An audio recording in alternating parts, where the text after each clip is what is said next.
দেশের সেরা খেলোয়াড়দের অবশ্যই সম্মান করতে হবে।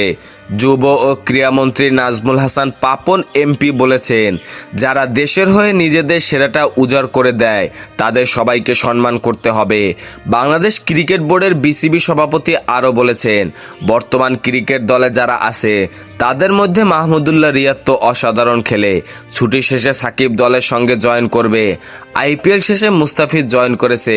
সব কিছু মিলিয়ে আমার কাছে মনে হয় বিশ্বকাপে একটা ব্যালেন্স টিম যাচ্ছে, তবে সব কিছু নির্ভর করবে ওই দিন তারা কেমন খেলবে। বৃহস্পতিবার দুপুরে সাভারে শেখ হাসিনা জাতীয় যুব উন্নয়ন ইনস্টিটিউটে 5 দিনব্যাপী আয়োজিত যুবকদের সাথে মতবিনিময় সভা 2024-এর উদ্বোধনী অনুষ্ঠানে প্রধান অতিথি হিসেবে যোগদান করে সাংবাদিকদের সাথে আলাপকালে ক্রীড়ামন্ত্রী এসব কথা বলেন। এ সময় তিনি আরও বলেন, আমাদের তো অনেক ফেডারেশন, সব ফেডারেশন আন্তর্জাতিক টুর্নামেন্টের চ্যাম্পিয়ন হবে না, গোল্ড মেডেল নিয়ে আসবে এ আশাও করা যাবে না। আমরা চাই তারা ভালো খেলুক, ভালো করলে সুযোগ আসবেই।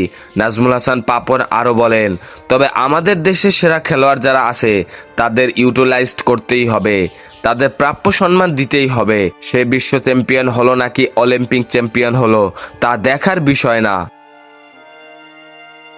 খেলাধুলার সকল আপডেট পেতে আমাদের ইউটিউব চ্যানেলটি সাবস্ক্রাইব এবং ফেসবুক পেজটি ফলো দিয়ে লাইক, কমেন্ট, শেয়ার করে আমাদের সাথে যুক্ত থাকুন। ধন্যবাদ।